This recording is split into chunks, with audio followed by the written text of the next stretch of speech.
आज हम डिस्कस करेंगे नेस्टेड लूप्स। हमने प्रीवियस 3 यानी कि शॉर्ट क्लिप्स देखी हैं इसके ऊपर। फोर लूप को काफ़ी देर तक हमने डिस्कस किया और 2-3 इसके एग्जांपल भी दिए हैं। एग्जांपल को भी डिटेल में डिस्कस किया। तो मैं अब चाहता हूँ कि हम अब देखें नेस्टेड लूप।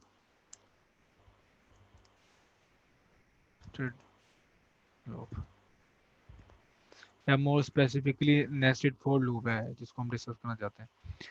नेक्स्ट को हम कहते हैं कि एक लूप के अंदर दूसरी लूप है। ठीक, जैसे कि for I is equal to 1 up to 5, और इसके अंदर एक और लूप हो J is equal to 1 to 5 और प्रिंट एल एन। इसकी वर्किंग देखने के लिए कि कौन सी चीज़ कब प्रिंट हो रही है और कितनी बार प्रिंट हो रही है। तो ये आई की वैल्यू है। पहले आई की वैल्यू मैं प्रिंट कर रहा हूँ। लेट्स से इसको भी लिख देते हैं हम कि ये आई की वैल्यू है। I is this j is equal to j. ठीक, एंड और एंड। तो लूप के अंदर लूप है, इसको हम कहते हैं नेस्टेड फॉर लूप। अब देखें इसकी आउटपुट क्या होती है।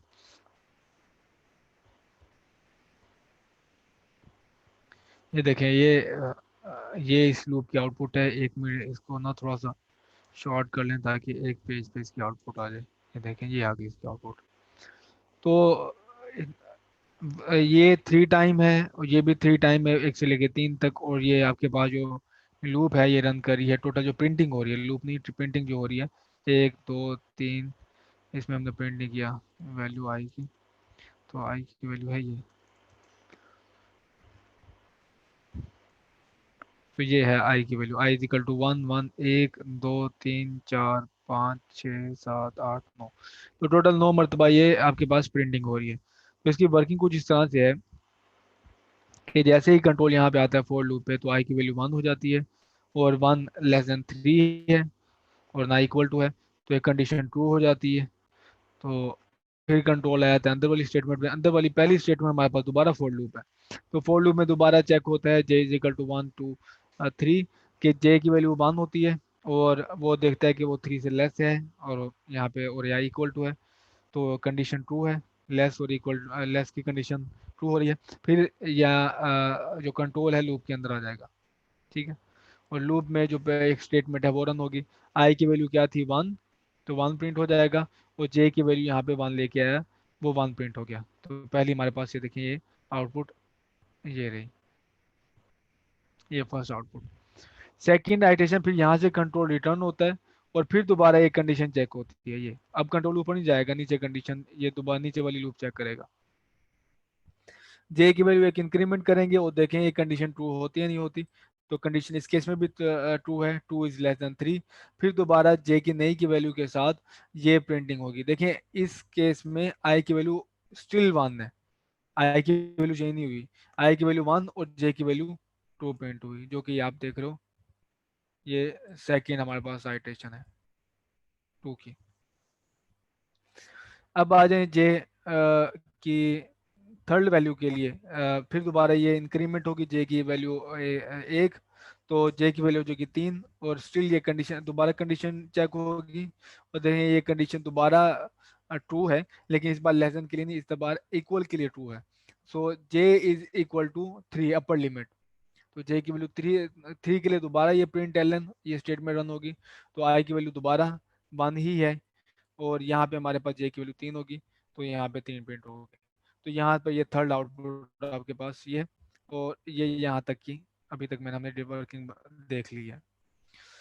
फिर दोबारा ये जाएगा कंट्रोल इधर और देखेगा कि जे की वैल्यू एक इंक्रीज करेंगे। तो जे की वैल्यू एक इंक्रीज करने के बाद जे की वैल्यू हो जाएगी 4, और 4 के लिए ये जो स्टेटमेंट है ये जो लूप है ये कंडीशन वायलेट हो जाएगी, ये ट्रू नहीं होगी।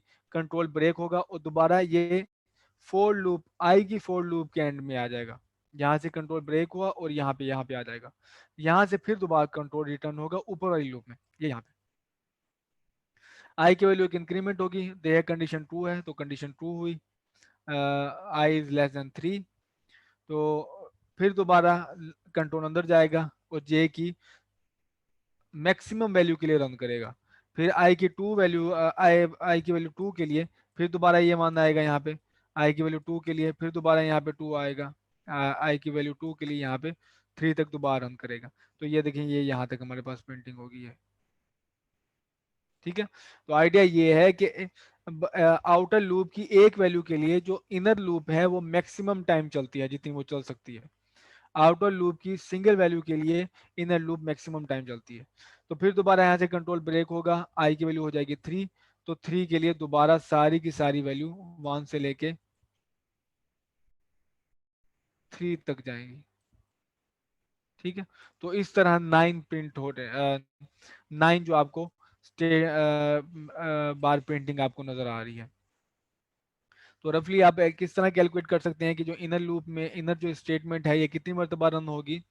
वो इस तरह से है कि आप जो इसकी मैक्सिमम लिमिट है जितनी मरतबा ये रन होगी, इनर लूप थ्री मरतबा रन होगी और आउटर लूप वो भी थ्री मरतबा है, तीन मरतबा है, तो टोटल कितने बने हैं हमारे पास नाइन। ये मल्टीप्लिकेटिव है तो आपको यहाँ पे भी नजर आ रहा है। अगर आउटर लूप में कर लूँ फोर, तो जो इनर ये स्टेटमेंट है ये वाली, ये कितने टाइम रन होगी, ये 12 टाइम रन होगी। ठीक, तो आइडिया इसमें ये है कि आउटर लूप की सिंगल वैल्यू के लिए inner loop maximum times run होती है। इसे हम कहते हैं नेस्टेड फॉर लूप। इस तरह नेस्टेड इफ भी होती है।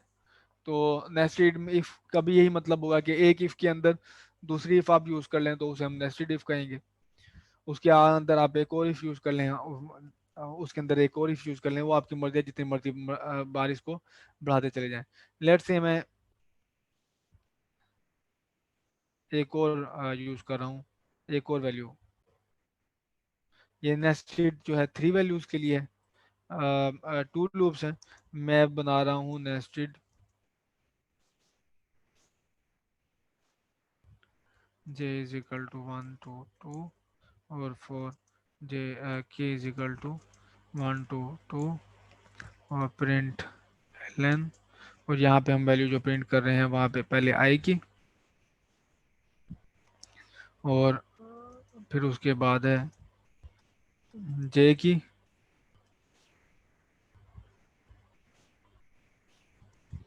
फिर है के की वैल्यू। ठीक, तो कोई बता सकता है आप में से कि कितनी मरतबा प्रिंटिंग होगी। 3 दफा सर। और कोई। 3 3 बार 9, 9 दफा। अभी मैंने क्या बताया, ये इसकी मैक्सिमम वैल्यू थ्री थी, इसकी मैक्सिमम थ्री थी, तो तीन मल्टीप्लाई बाय तीन किया था। अब यहाँ पे कितनी है, आउटर लूप टू है, उसके अंदर टू फिर है। टू है, फिर फोर टू है। सर। फिर टू है।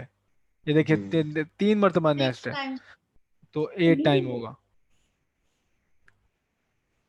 तो आप चाहें तो जितनी मर्जी बार नेक्स्ट कर लें यहाँ को देखें। ये देखिए पहले आई की वैल्यू ये आई की वैल्यू वन होगी, उसके लिए ये वाली जो लूप है मैक्सिमम टाइम चलेगी, वो है आई से टू।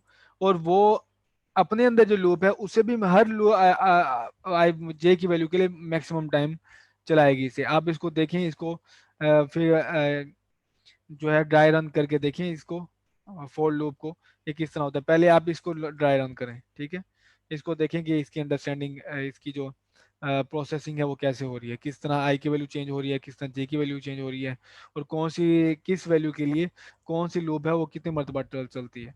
फिर उसके बाद आप इसको देखो, आप ले लें इसको 5-6 मिनट ले लें इसको अंडरस्टैंड करने के लिए, और इसको एब्जॉर्ब करें कि ये लूप किस तरह, नेस्टेड लूप कैसे वर्क करती हैं, एक लूप की एक वैल्यू के लिए कौन सी लूप मैक्सिमम टाइम रन करती है।